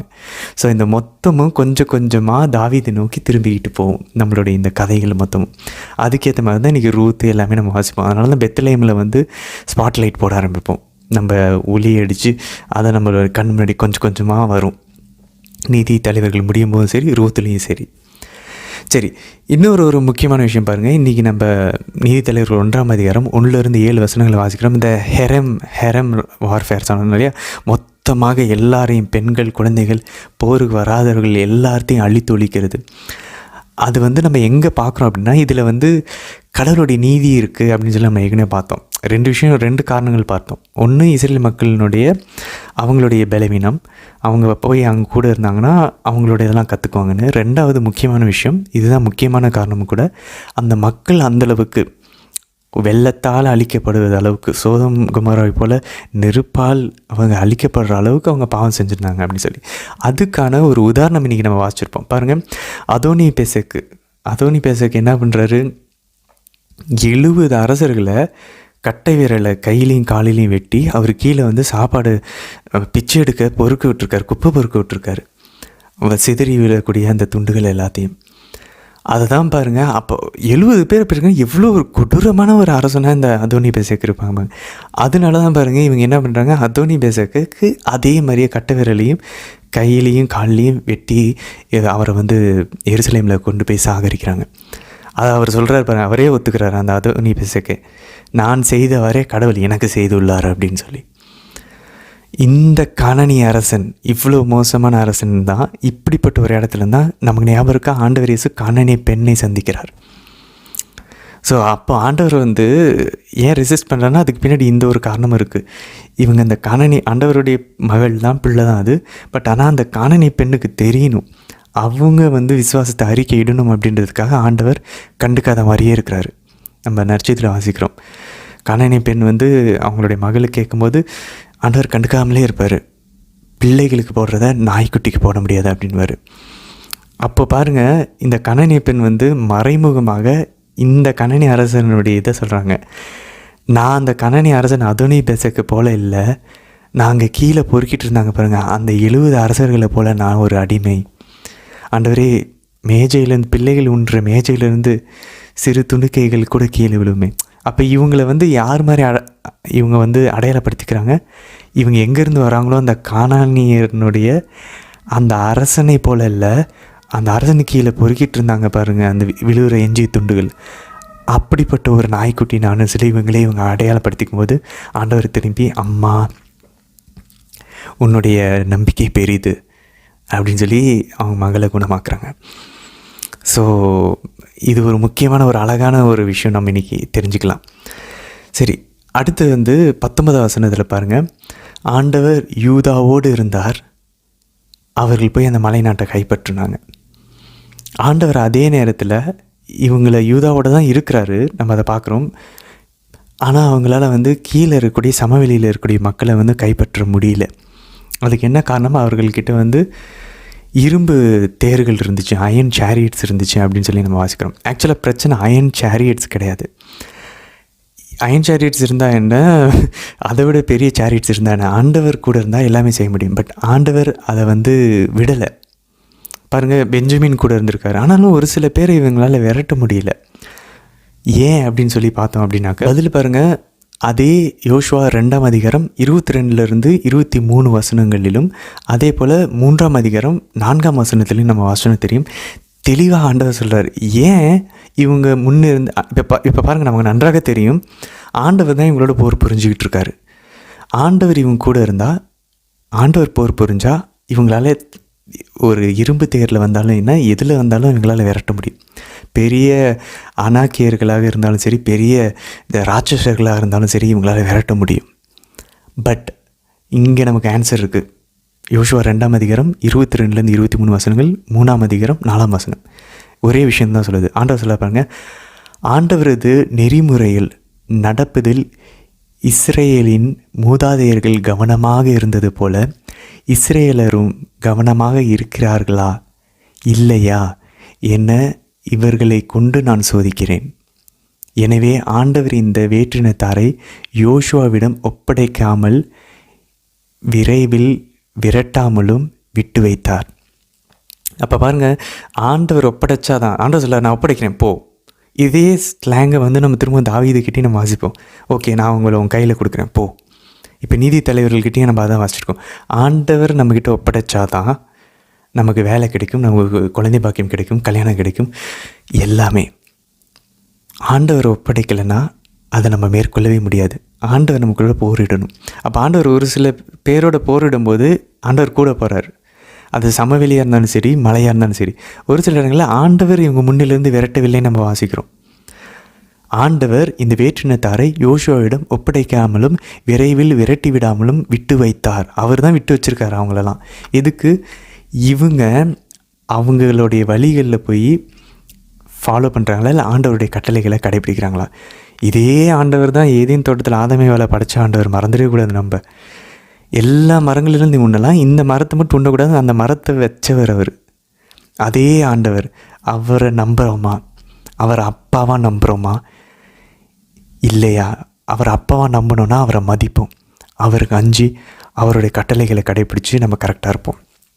இல்லைன்னா நம்ம அதை பண்ணவே மாட்டோம். ஸோ இது ஆண்டவர் நம்மளை சோதிக்கிறார், டெஸ்ட் பண்ணுறாரு. ஏன்னா நம்ம ஏதோ ஒரு மாய உலகத்தில் வாழ முடியாதுல்ல. ஆன்சர் அதுதான். நம்ம உண்மையிலே ஆண்டவர் அன்பு செய்கிறோன்னா, நம்ம விசுவசிக்கிறோன்னா அதை செயலில் காட்டணும். ஆண்டவர் சொன்ன மரத்துலேருந்து சாப்பிடக்கூடாது. ஆண்டவர் வேற்றினத்தாரை பார்த்தாலும் அவங்கள போல் நடக்கக்கூடாதுன்னு சொன்னார்னா அது கீழ்ப்படிஞ்சோன்னா அவர் அன்பு செய்கிறோன்னு அர்த்தம். நம்ம ப்ரூவ் பண்ணணுன்னா நம்ம செய்கிறத ப்ரூவ் பண்ணணும். அப்போ தான் நம்ம அவர் அன்பு செய்கிறோன்னு அர்த்தம். ஸோ ஆண்டவர் ஏன் மரத்தை வச்சார்? ஆண்டவர் ஏன் இந்த வேற்றினத்தாரை வச்சாங்க? இவங்களாம் இல்லைன்னா இவங்க சிலை வழிபாடே செய்ய மாட்டாங்களே, அந்த பழத்தை சாப்பிட்ருக்க மாட்டாங்களே. இல்லை, நமக்கு ஆண்டவர் விருப்ப சுதந்திரத்தை கொடுத்து நம்மளை சுதந்திரமாக நம்ம முழு மனசோட நம்மளை அவர் அன்பு செய்யணும்னு அவர் எதிர்பார்க்குறாரு. நம்மக்கிட்ட எந்த ஆப்ஷனுமே இல்லைன்னா அவரை மட்டும்தான் அன்பு செய்வோம். அந்த அன்பில் என்ன உண்மை இருக்குது? நம்ம உண்மையிலே அவர் அன்பு செய்கிறோன்னா, நம்மக்கிட்ட இந்த வேற்றினத்தார்கள் வழிபடுற அந்த சிலை வழிபாடு இருந்தோம், அந்த மரத்தின் அந்த பழத்தை பார்த்தும் என் ஆண்டவரை நான் அன்பு செய்கிறேன், அவரை நான் நம்புகிறேன், அவர் என் அப்பா, அவர் சொன்னதுக்காக நான் அதை சாப்பிட மாட்டேன், அந்த சிலைகளை வழிபட மாட்டேன்னு இவங்க முடிவு எடுத்தாங்கன்னா ஆண்டவர் உண்மையில் அன்பு செய்கிறாங்கன்னு அர்த்தம். அதனால தான் நம்ம யோவான் 15ஆம் அதிகாரத்தில் 14ஆம் அதிகாரத்தில் நம்ம வாசிக்கிறோம், என்னை அன்பு செய்கிறவன் என் கட்டளைகளை கடைப்பிடிப்பான் அப்படின்னு ஆண்டவர் தெளிவாக சொல்கிறார் நற்செய்தியில். ஸோ இது ஒரு முக்கியமான விஷயம். நம்மளுடைய வாழ்விலும் இது ஒரு அழகான ஒரு பாடத்தை கற்றுத்தருகிறது. நம்ம பார்த்துக்கிட்டு இருக்கிற சில சமயம் பாவ அடிமைத்தனமாக கூட இருக்கலாம். புரிதல் என்ன சொல்கிறாங்க? சில சமயம் இச்சைக்குரிய பாவங்களை விழுவது நம்மை தாழ்ச்சிப்படுத்துவதற்காகவாம். அதான் நம்ம ரோமையர் 1:28 நம்ம வாசித்தோம். ஆண்டவர் அவர்களே அவர்களுடைய இச்சைகளுக்கு விழவிட்டார். ஆண்டவர் விட்டார், அப்போ தான் விழுந்தாங்க. இப்போவும் இஸ்ரேல் மக்களும் அப்படி தான் விழுகிறாங்க. நம்ம பாவத்துலேயும் அப்படி தான் விழுகிறோம். ஏன்னா நம்ம ஆண்டவர் விட்டுட்டு போனோம். அதுக்கான ஆன்சர் பாருங்கள். இன்றைக்கி நம்ம யோசுவா 2ஆம் அதிகாரம் 13ஆம் வசனத்துலேயும் 14ஆம் வசனத்துலேயும் பார்க்குறோம். அவர்கள் ஆண்டவரை கைவிட்டு பாகாலிடமும் அஸ்திரோத்துக்கும் ஊழியம் செய்தனர். ஆண்டவரின் கோபம் அதனால் எரிஞ்சிச்சு. எனவே அவர் கொள்ளையடிப்போரிடம் அவர்களை ஒப்படைக்க அவர்களும் அவர்களை கொள்ளையடித்தனர். ஆண்டவர் தான் ஒப்படைச்சாராம். எப்படி எதிரிகளை இஸ்ரேல் கையில் ஒப்படைச்சாரோ அதே மாதிரி இஸ்ரேலை எதிரிகளோட கைகளிலும் ஒப்படைப்பார் ஆண்டவர் தான். அவர்களும் அவர்களை கொள்ளையடித்தார்கள். அவர்களை சூழ்ந்திருக்கும் எதிரிகளிடம் ஆண்டவர் அவர்களை விற்றார். ஹி சோல்டு தெம்னு நம்ம வாசிக்கிறோம். பாருங்களேன், விடுதலை பயணத்தில் ஆண்டவர் அவர்களை திரும்பி ரட்சித்தார். எகிப்தில் அடிமைத்தனத்தில் விற்று போயிருந்த அவங்கள அவர் மீட்டார். இங்கே பாருங்கள், அதே இஸ்ரேலை திரும்பவும் அடிமைத்தனத்துக்கு விற்றாருன்னு இருக்கு. He sold them. எவ்வளோ ஒரு மோசமான ஒரு பிரச்சனை பாருங்களேன். இதே பிரச்சனையை தான் நம்ம எல்லாருமே நம்ம சந்திச்சுக்கிட்டு இருக்கோம். அப்போ பாருங்களேன், நம்மளை சுற்றி அப்போ ஆண்டவர் ஏன் ஒரு சில பாவ அடிமைத்தனங்களை இன்னும் அனுமதிச்சிருக்காரு? ஒரு சில சூழல்கள் நமக்கு நெருக்கடியாகவே இருந்துகிட்ருக்கும். ஏன் தெரியுமா? ஏன்னா அந்த நெருக்கடியில் நம்ம ஆண்டவர்கிட்ட இஸ்ரேல் மக்களை போல் கூக்குரல் எழுப்போம். அப்போ ஆண்டவர் நம்மளை விடுவிப்பார். அப்போ அவர் கூட நம்ம உறவில் வருவோம். திருப்பி நம்ம இஸ்ரேல் மக்கள் மாதிரி திரும்பி போயிடுறோம். அப்போ ஆண்டவர் இன்னமும் ஒரு சில விஷயங்கள் மாறவே மாட்டேங்குது. நம்ம ஜெபிச்சோம் அப்படின்னா நம்ம அவர்கிட்ட இன்னும் திரும்பி வரலன்னு அர்த்தம். நம்ம அவர்கிட்ட கரெக்டாக திரும்பி வந்துட்டு அவருக்கு அஞ்சி அவரை விட்டு நம்ம பிரிய மாட்டோம்னு தெரிஞ்சிருச்சுன்னா ஆண்டவர் எடுத்துடுவார். சிம்பிள். அந்த முள்ளை அவர் பாருங்கள், நம்ம அதான் வாசிக்கிறோம் பாருங்கள். அழகாக அவர் சொல்கிறாரு யோசுவா 2ஆம் அதிகாரம் 3ஆம் வசனத்தில் பாருங்கள். நான் அவர்களை உங்கள் முன்னிலிருந்து துரத்தி விட மாட்டேன். அவர் சொல்கிறார், நான் துரத்தி விட மாட்டேன். நம்ம ஒரு சில பாவங்களை எதிர்த்து போராடிக்கிட்டே இருக்கிறோம் தெரியுமா? இந்த முயற்சியில் நம்ம என்ன பண்ணுவோம்? இது பத்தலன்னு சொல்லி இன்னும் ஜெபமாலைகளை ஜெபிக்க ஆரம்பிப்போம். இன்னும் அதிகமாக நம்ம திருப்பலிக்கு போக ஆரம்பிப்போம். இன்னும் அதிகமாக பைபிள் வாசிக்க ஆரம்பிப்போம். புனிதரை பற்றி நம்மளை முழுசாக கடவுள்கள் நிரப்ப ஆரம்பிப்போம். அது வரைக்கும் அந்த பாவத்தை அந்த போராட்டம் தொடர்ந்துகிட்டே தான் இருக்கும். அவரை தான் சொல்லுவாங்க, நான் உங்கள் முன்னாடி இருந்து துரத்தி விட மாட்டேன். அவர் முன்னாடி நம்மளோட இருந்து போகிறதில்லைன்னா நம்மளால் துரத்தவும் முடியாது. ஏன்னா நம்மக்கிட்ட அந்த ஜென்ம சுபாவம் உண்டு. ஒரு சில பிரச்சனைகள், ஒரு சில உறவில் பிரச்சனை, உடலில் பிரச்சனை, இல்லை பொருளாதாரத்தில் பிரச்சனை, இல்லை ஏதாச்சும் ஒரு தடைகள் இருக்குதா, அதை துரத்தி விட மாட்டேன். அவர்கள் உங்களுக்கு முள்ளாக இருப்பார்கள், அவர்கள் தெய்வங்கள் உங்களுக்கு கண்ணியாக இருப்பார்கள். ஆண்டவர் தெளிவாக சொல்லியிருப்பாங்க. யோசுவா 2:3 இதெல்லாம் சொல்கிறார். அவர்கள் தெய்வங்கள் உங்களுக்கு முள்ளாக இருப்பாங்க, அவங்களுடைய தெய்வங்கள் உங்களுக்கு கண்ணியாகவும் இருப்பாங்க. இதுதான் நம்மளுடைய பிரச்சனையாகவும் இருக்குது. நம்ம வேறு எதையோ ஆண்டவருக்கு பதிலாக வச்சுட்டு நம்ம போய் எதுவும் சிலை வழிபாடு செஞ்சோன்னு நம்ம சொல்ல வரல. பட் அந்த 7 தலையான பாவங்களை நம்ம கடவுளாக வழிபட்டு கொண்டிருக்கிறோம். நம்மளோட சிந்தனையில், கண்ணில், வார்த்தைகளில், செயல்களில். இந்த 7 தலையான பாவங்களை நமக்கு அதுவே கடைசியாக பிரச்சனையாக இருக்கும். கோபம் நம்மளுடைய குணமாக இருக்கலாம், அதனால தான் உறவுகள் பிரச்சனைகள் வரலாம். இல்லை ஆண்டவர் விட்டுட்டு நம்ம பணத்துக்கு இம்பார்ட்டன்ஸ் கொடுத்து ஓடிட்டுருப்போம், கடைசியாக பணத்தில் தான் நமக்கு பிரச்சனை வரும். இல்லை நம்ம பெருமைக்காக ஓடிக்கிட்டு இருப்போம், அது வேற எங்கேயாச்சும் ஒரு இடத்துல அடி வாங்குவோம். எல்லாமே நம்ம பாருங்களேன், பைபிள் நம்மளை ஏபிசிடிக்கு கொண்டு போகுது. கற்று தருது. தம்பி, நீ தப்பு செஞ்சால் தான் உனக்கு பிரச்சனை வரும். ஆக்சுவலாக நம்ம எல்லா டைமும் நமக்கு வர பிரச்சனைகள், எல்லா நோய்களும் நம்ம பாவத்தினால வருதுன்னு சொல்ல வரல. ஆனால் நம்ம அந்த சூழ்நிலைகளை பயன்படுத்திக்கிட்டு நம்ம திருத்திக்கிறதுக்கான ஒரு வாய்ப்பாக அதை நம்ம எடுத்துக்கிட்டோன்னா நம்மளோட ஆன்மீக வாழ்க்கையில் முன்னேறிகிட்டே இருப்போம். பிரச்சனை என்ன பாருங்களேன், 2வது அதிகாரம் யோசுவாவில் 10வது ஆன்சர் இருக்குது. அவர்கள் ஏன் இந்த மாதிரிலாம் பண்ணிக்கிட்டே இருக்காங்க, நம்மளும் ஏன் இந்த மாதிரிலாம் பண்ணிக்கிட்டே இருக்கோம், பாவத்தில் திரும்ப எழுந்துட்டுருக்கோம்? ஏன்னா they did not know the Lord ன்னு ஆங்கிலத்தில் ஆண்டவரை தெரிந்து கொள்ளவில்லை. அவர் செய்த அந்த காரியங்கள் எல்லாம் மறந்து போயிட்டாங்க. யார்? இந்த தலைமுறையினர்கள். நம்மளும் பாருங்களேன், எப்பயுமே அந்த காட் கான்ஷியஸ்னஸ் இருந்துக்கிட்டே இருக்கணும். காட் கான்ஷியஸ்னஸ், ஆண்டவரை பற்றின அந்த எண்ணம் இருந்துக்கிட்டே இருந்துச்சுன்னா, ஆண்டவரை தெரிந்து கொள்வதுன்னா இந்த வார்த்தையை தான் கணவன் மனைவி உறவுக்கு பயன்படுத்துகிறாங்க பழைய ஏற்பாட்டில். ஆதாம் ஏவாளை தெரிந்து கொண்டார், சேத்து என்ற மகன் பிறந்தான். Adam knew Eve and she begot Seth. அந்த நியூ, ஆண்டவரை தெரிந்து கொண்டார், அதே வார்த்தையை பயன்படுத்துகிறாங்களாம். இப்போ ஒரு கணவன் மனைவியோட தாம்பத்திய உறவு எந்த அளவுக்கு நெருக்கமாக இருக்கோ அந்த அளவுக்கு நம்மளுடைய ஆன்மாவும் ஆண்டவருக்கும் நெருக்கமாக இருக்கணுமா. அது ஆகிற வரைக்கும் ஒரு சில விஷயங்களை நம்ம நின்று விரட்ட மாட்டார். புனித பவுலுக்கே அதை கொடுத்தார். புனித பவுல் கேட்குறாரு, என்றிருந்து இந்த முள்ளை எடுக்க சொல்லி ஆண்டவர்கிட்ட 3 முறை கேட்டேன், ஆண்டவர் என் கிருபை உனக்கு போதும் அப்படின்ட்டார். ஏன்? பவுலை தலக்கணம் அடைவிடாமல் காத்தது அந்த முள். புனித அன்னை தெரசா நமக்கு நன்றாக தெரியும், எல்லாரிடமும் அன்பு காமிச்சிட்டே இருந்தாங்க. ஆனால் அவங்களுடைய அந்தரங்க வாழ்க்கை நமக்கு தெரியுது. கம்பி மை லைட்டுன்ற புத்தகத்தில் அவங்க எழுதின கடிதங்கள்லாம் பப்ளிஷ் பண்ணியிருக்காங்க புத்தகமாக. அந்த புத்தகத்தில் நம்ம வாசிச்சாலும் தெரியுது, புனித அன்னை தெரசாவுக்கு ஆண்டவரோட நெருக்கமான ஒரு ஃபீல் இல்லை. அவங்க வாழ்நாள் ஃபுல்லாக 40 வருஷமாக டார்க்னஸில் இருந்திருக்காங்க, இருளில் இருந்திருக்காங்க. ஆனால் வெளியே அவங்க எல்லாரிடமும் அன்பு காட்டுறாங்க. ஆக்சுவலாக அது அவங்களோட இயல்பு தான், அவங்க நடிக்கலை. ஆனால் அவங்க ஜெபத்தில் ஆண்டவரை அவங்களால பார்க்க முடியல, ஆண்டவரை அவங்களால ஃபீல் பண்ண முடியல. அப்போ ஆண்டவர் அவரையே அவங்க மறைத்து கொண்டார் அழகா. அது அன்னை தெரசாவுக்கு ஒரு முள். ஆண்டவரை பார்க்க முடியல. ஏன்னா ஒருவேளை அந்த விஷன், அந்த பியூட்டிஃபிக் விஷன், அந்த காட்சிகள், அந்த ஆவிக்குரிய அந்த ஆறுதலை அவங்க பெற்றிருந்தாங்கன்னா அவங்களால மேபி வெளியே போய் அந்த ஸ்லம்ஸில் அவங்களால வேலை செய்யாமல் போயிருந்திருக்கும். அவரையே அவர் மறைத்து கொண்டு, ஆனால் அன்னை தெரசா கூட தான் இருந்தாங்க ஆண்டவர். ஆனால் அவங்கக்கிட்ட அவர் மறைத்து கொண்டார். ஏன்? அவங்களுக்கு அது ஒரு முள். இல்லைன்னே அவங்க தலைக்கணம் பிடிச்சோ, இல்லை அவங்க ஆவிக்குரிய வழி தவறி போயிருந்திருக்கலாம். ஸோ புனித பவுலுக்கு ஒரு முள் இருந்துச்சு, புனித அன்னை தெரசாவுக்கு ஒரு முள் இருந்துச்சு, ஆனால் எல்லா புனிதர்களும் ஒரு முள் இருந்துச்சு. நம்ம சவேரியார் பார்க்குறோம், புனித சவேரியார் எல்லா இடத்துலையும் போய் எத்தனையோ பேரை மனமாற்றினார், எத்தனையோ லட்சம் பேருக்கு அவர் திருமலுக்கு கொடுத்தாரு அப்படின்னு நம்ம பார்க்குறோம். ஆனால் அதே புனித சவேரியார் ஒரே ஒருத்தர்கிட்ட எவ்வளோ நேரம் பேசுகிறாரு, அவரால் மாற்ற முடியல, அவங்கள கிறிஸ்தவர்களாக மாற்ற முடியல. இன்னொரு இடத்துல நிறையா பிராமணர்கள்கிட்ட போய் அந்த கோயிலே போய் அவர் வாதாடுறாரு, ஒருத்தர் கூட மாறலையாம். ஸோ இதெல்லாம் சவேரியாருக்கு என்ன, அவரை தாழ்ச்சியாக வச்சுருக்கிறதுக்கு ஒரு முள். ஸோ நீ என்ன நடந்தாலும் அவர் போய் மாறிக்கிட்டே இருந்துச்சுன்னா அப்படி சவேரியார் மேபி தலக்கணம் வந்திருக்கலாம், அவர் வழி தவறி போயிருக்கலாம். ஆண்டவர் அங்கே ஒரு முள்ளை கொடுத்தார். ஸோ அதே போல் நம்மளோட வாழ்விலும் இந்த முட்கள் எல்லாம் நம்மை கடவுளிடம் திருப்ப வேண்டும். அது தற்காலிகமாக அந்த பிரச்சனையிலேருந்து விடுதலை பெறுறதுக்காக நம்ம திரும்புவோம்.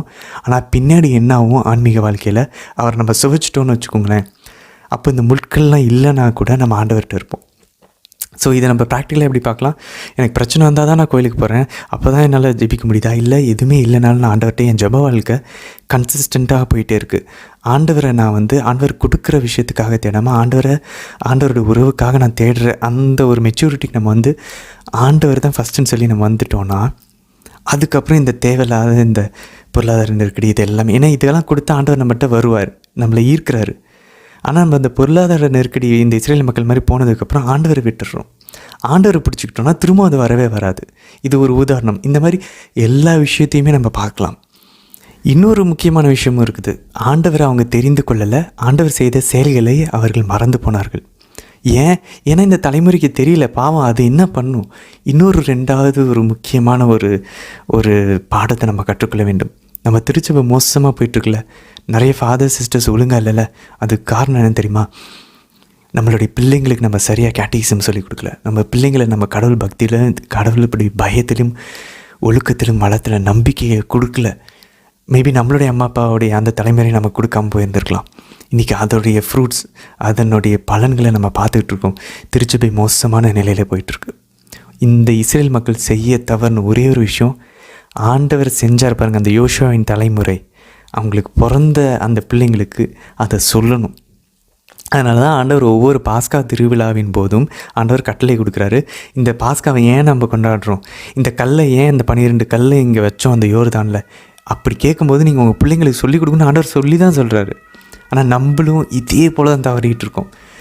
ஆண்டவர் பற்றின அந்த இப்போ எவ்வளோ பெரிய விஷயங்கள், எவ்வளோ நிறைய நல்ல விஷயங்கள் நடந்தாலும் ஏதோ ஆண்டவர் இப்போ கடைசியாக நம்ம ஒரு சில பேர் கோயிலுக்கு வந்துகிட்டு இருக்கோம்.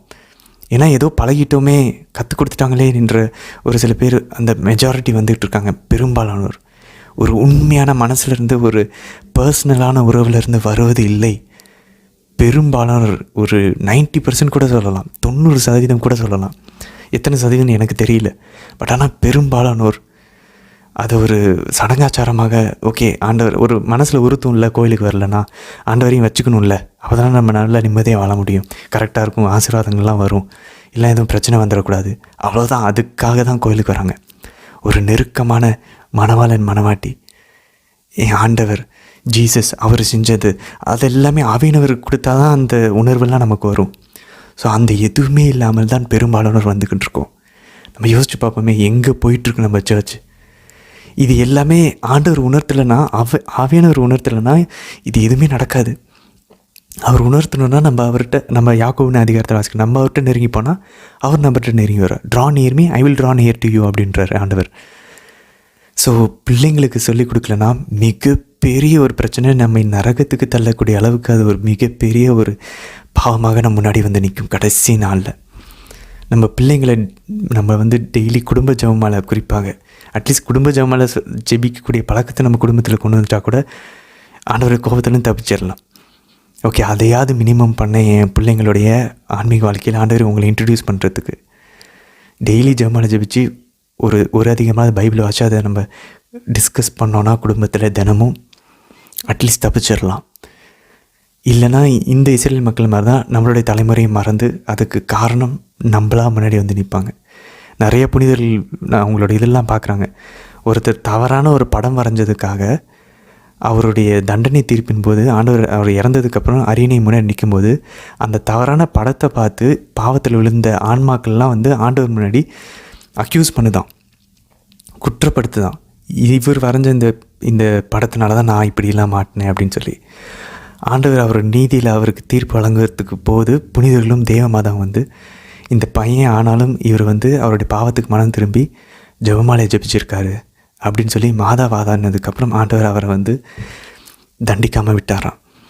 அப்போ பாருங்களேன், ஒவ்வொரு செயல்களுக்கும் நம்ம பார்த்துட்ருக்கோம். குழந்தைகளை ஒழுக்கத்தில் ஆண்டவருடைய நம்பிக்கையை, ஆண்டவர் அன்பை காட்டாமல் வளர்த்துட்டோம். பிஸியாக அவங்கள வெறும் உலகத்தில் வாழ்கிறதுக்கு மட்டும் எக்யூப் பண்ணி அமுச்சிட்டோம், தயார் பண்ணி அமுச்சிட்டோம். அவங்களோட ஆன்மாவை பாதாளத்துக்கு தள்ளுறதுக்கு நம்ம காரணமாக இருந்தோன்னா மிகப்பெரிய பிரச்சனையில் நம்ம மாட்டிகிட்டு இருக்கோம். தொடர்ந்து பாருங்கள், யோசுவா 2ஆம் அதிகாரம் 18ஆம் வசனத்தில் ஆண்டவர் பாருங்கள் திரும்ப ஏன் அவங்கள ஒரு நீதி தலைவர் எழுப்புறாரு. அங்கே ஆன்சருக்கு பாருங்கள், ஏனெனில் துன்புறுத்தப்பட்டு ஒடுக்கப்பட்ட அவர்களின் அழுகுரலை கேட்டு ஆண்டவர் அவர்கள் மீது இரக்கம் கொண்டார். இதுதான் பழைய ஏற்பாட்டின் தந்தையினுடைய இதயம். அவர் தான் சொல்கிறார், I am slow to anger, நான் கோவப்படுவதற்கு தாமதிப்பவன், ஆனால் இரக்கத்தில் ரொம்ப தாராளம் உள்ளவர். Is abounding in mercy. அவர் அவங்க மேலே இறக்கப்பட்டாராம். இவ்வளோ பாவம் செஞ்சுட்டு மீதும் இறக்கப்படுறார். இதுதான் இந்த அப்பாவினுடைய உள்ளம் தான் மகனையே நமக்காக கொடுத்தது. அதனால் யாராவது பழைய ஏற்பாட்டு ஆண்டவர் வந்து மோசமானவர்னா, இவ்வளோ மோசமான மக்கள்கிட்ட இவ்வளோ பொறுமையாக நடந்துக்கிறதுக்கு தந்தையை விட மூவர் இறைவனை விட யாருமே இருக்க மாட்டாங்க. நம்மளாக இருந்தோம்னா நம்மளே நம்ம அந்த இடத்துல தான் நம்மளே நம்ம வந்து கொண்டு இருப்போம், நம்மளை அந்தளவு தண்டிச்சிருப்போம்.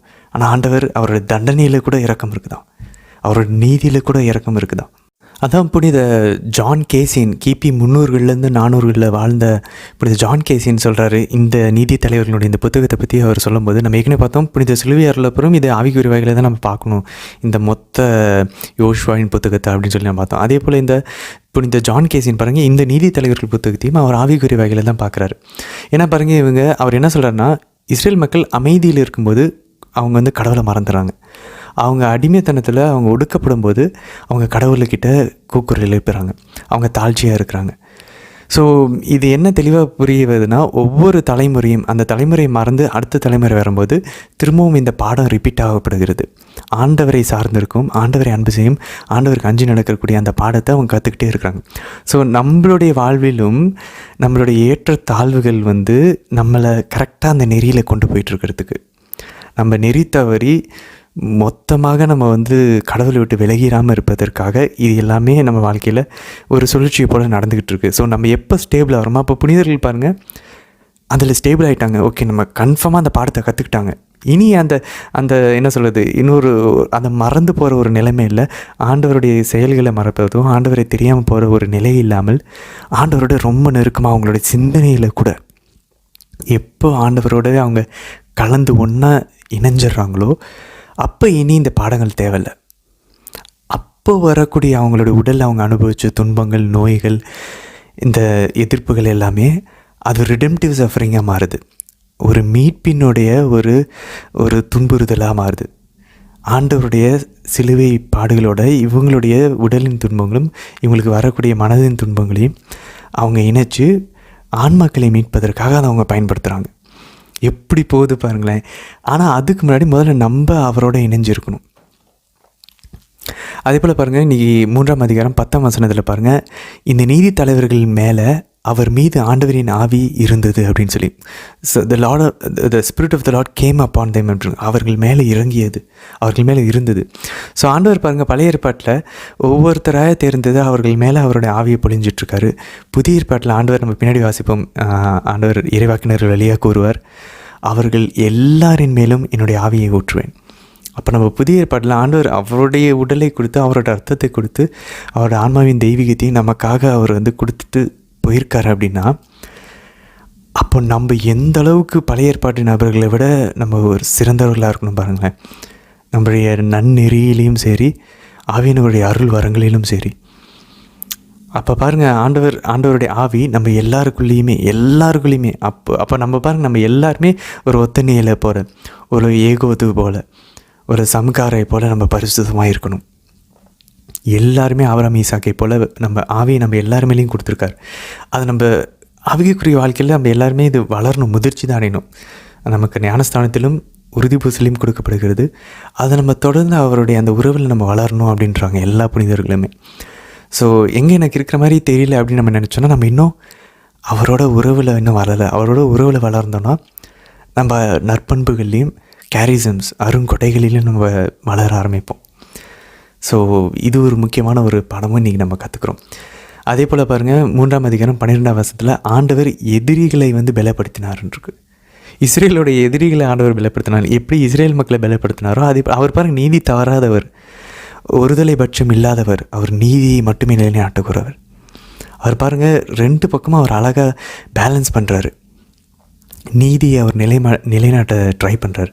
அதனால தான் பாருங்கள், இவங்க பாவம் செஞ்சப்போ எதிரிகளை பலப்படுத்தி இவங்களை வந்து அடிமைத்தனப்படுத்துகிறார். இப்போ ஒரு வேளை பாருங்கள், இஸ்ரேல் மக்கள் அவங்கள வந்து போகும்போது அவங்க தாழ்ச்சி அடைஞ்சு மனவாட அடைஞ்சிருந்தாங்கன்னா, உதாரணத்துக்கு பார்வோனையும் வச்சுக்குமே, பார்வோன் என்ன சொன்னார், இதே வார்த்தை தான் சொன்னார், ஆண்டவரா அது யார், அவர் எனக்கு யாருன்னே தெரியாது, எவ்வளோ தலைக்கணமாக. ஒருவேளை அவர் ராகாபை போல் அவர் இங்கே நம்ம இன்றைக்கி வாசித்த அந்த ஒரு சில அந்த வழிபோக்கர்களைப் போல உதவி செய்தார்கள்னா, ஆண்டவரை அஞ்சி அவருக்கு பயந்து அவங்க மாறியிருந்தாங்க அப்படின்னாக்க கண்டிப்பாக ஆண்டவர் அவர்களை அழிச்சிருக்க மாட்டார்.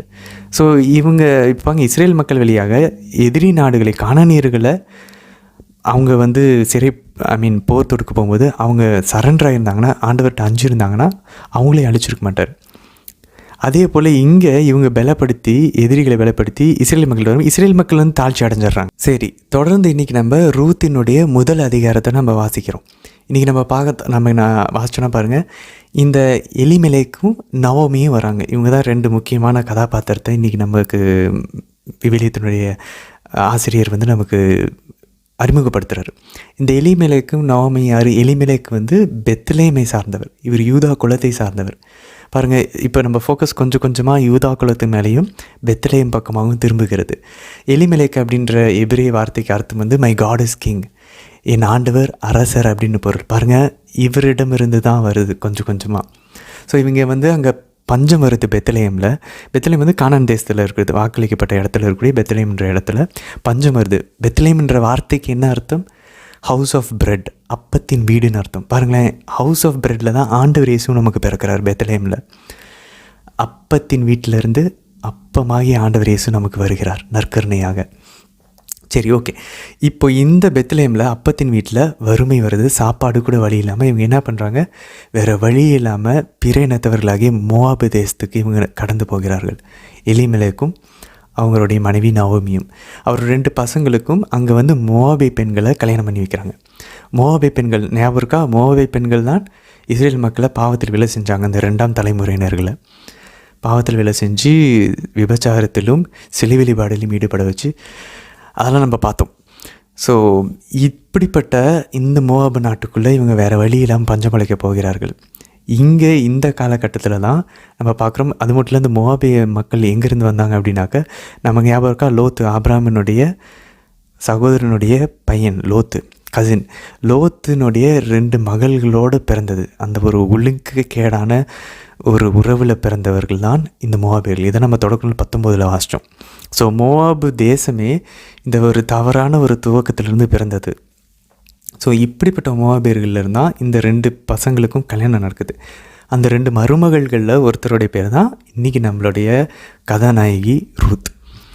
ஸோ இன்றைக்கி ரூத் பாருங்கள், இந்த ரூத்தினுடைய ஒரு முக்கியமான ஒரு அறிக்கை இருக்குது, விசுவாச அறிக்கை, பவர்ஃபுல்லானது. எப்படி ராகாபு செஞ்சாங்களோ அதே போல் 1ஆம் அதிகாரம் 16 to 17 வசனங்கள் பாருங்கள். ரூத் என்ன சொல்கிறாங்க பாருங்கள், உம்மது இல்லமே எனது இல்லம். நாமி சொல்கிறாங்க, நீ போயிருமா அப்படின்னு சொல்லி. இல்லை, நான் போக மாட்டேன், உங்களுடைய இல்லம் தான் என்னுடைய இல்லம், உங்களுடைய இனம் என்னுடைய இனம். அவங்களே இணைச்சிக்கிறாங்க இஸ்ரேல் இனத்தோட. பாருங்களேன், உம்முடைய தெய்வமே எனக்கு தெய்வம். அல்டிமேட்டாக அங்கே இஸ்ரேலின் கடவுளை அவங்களுடைய கடவுளாக ஏற்றுக்கிறாங்க. ஒரு ஞானஸ்தானம் அங்கே நடக்குது. நீர் எங்கே இருப்பீரோ அங்கேயே நானும் இருப்பேன், அங்கே தான் என் கல்லறையும் இருக்கும். எவ்வளோ பவர்ஃபுல்லான ஒரு மருமகள் பாருங்களேன், ஒரு ஸ்டேட்மெண்ட், எவ்வளோ அன்பு பாருங்களேன். சாவிலும் உம்மை விட்டு நான் பிரியேன், அப்படி பிரிந்தால் ஆண்டவர் என்னை கண்டிப்பாக பார்ப்பாராக, தண்டிப்பாராக அப்படின்னு சொல்லி நான் வாசிக்கிறோம். சாவில் கூட பிரிய மாட்டேன்றாங்க. ஸோ பாருங்கள், எங்கெங்கெல்லாம் இவங்க பிற இனத்தவர்களாக பாவத்தில் வாழ்ந்த ராகாபாக இருந்தாலும் சரி, நல்லவங்களாக இருந்த ரூத்தாக இருந்தாலும் சரி, ஆண்டவர் விசுவசித்து ஏற்றுக்கிறாங்களோ அங்கே கிராஃப்டிங் நடக்குது, ஒட்டு போடப்படுகிறது. இஸ்ரேல் என்ற திராட்சை செடியோட ராகாம் இணைக்கப்பட்டாங்க. அதே போல் தான் இங்கே நம்ம பார்க்குறோம், இந்த ரூத்தும் இணைக்கப்படுகிறார்கள். எந்த அளவுக்கு அப்படின்னா, இவங்களோட வழிமரப்பில் இருந்தால் தாவீது அரசரே வராரு. பாருங்கள், எவ்வளவு ஒரு அழகான விஷயங்கள் நடக்குது பாருங்கள். இது நமக்கு திரும்ப ஞாபகம் வரணும். ஆபிரகாமும் சாராவும் இதே போல் தான். இப்போ இங்கே இருந்தால் தாவீது அரசரே வராரு. ஆனால் இந்த வித்துக்கு, இந்த குடும்பத்தினர்களுக்கு தான் ஒரு பிரச்சனை பாருங்கள். அப்பாவும் இறந்துடுறாரு, 2 பசங்களும் இறந்துடுறாரு, வறுமை வருது. அதே போல் தான் ஆபிரகாமுக்கும் ஈசாக்குக்கும் யாக்கோபுக்கும் நடந்துச்சு. எல்லாம் பஞ்சம் பழிக்க வேறு நாட்டுக்கு போகிறாங்க, கானான் தேசத்தை விட்டு. அங்கே தான் இவங்களுக்கு திரும்ப குழந்தை பிறக்குது. எவ்வளோ அழகாக பாருங்களேன். அந்த ஆண்டவருடைய வாக்கு தத்துவத்துக்கு எதிர்ப்புகள் நிறைய வருது, ஆனால் இறுதியில் ஆண்டவர் வெற்றி கொள்கிறார். அப்போ பாருங்கள், இந்த அளவுக்கு உங்கள் இனம் தான் என் இனம், உங்கள் வீடு தான் என்னுடைய வீடு, உங்கள் கடவுள் என் கடவுள்னு சொல்கிறாங்க. என் கல்லறை கூட அங்கே தான் இருக்கட்டும்னு சொல்லி கானான் தேசத்துக்கு வராங்க. திரும்பவும் பெத்லெஹேமுக்கு வராங்க. ஆண்டவர் இந்த நவோமியையும் ரூத்தையும் கைவிட்டுருவாரா? ஏன்னா இவங்களுக்கு திரும்ப கல்யாணமே பண்ண முடியாது. ஏன்னா நவோமிக்கு வேறு எந்த பசங்களும் இல்லை. இவங்களை அப்படியே கைவிட்டுருவாரா? இல்லை ஆண்டவர் இந்த பிரினத்தவரா, ஆண்டவரை நம்பி விசுவசித்து வந்திருக்க இந்த பிரினத்தவராகி இந்த ரூத்துக்கு ஆண்டவர் எவ்வளோ இரக்கத்தையும் அன்பையும் காட்டப் போகிறார்? நம்ம தொடர்ந்து வாசிப்போம். நாளை தினத்திற்கான வீடியோவில் நம்ம சந்திக்கலாம். ஆமேன்.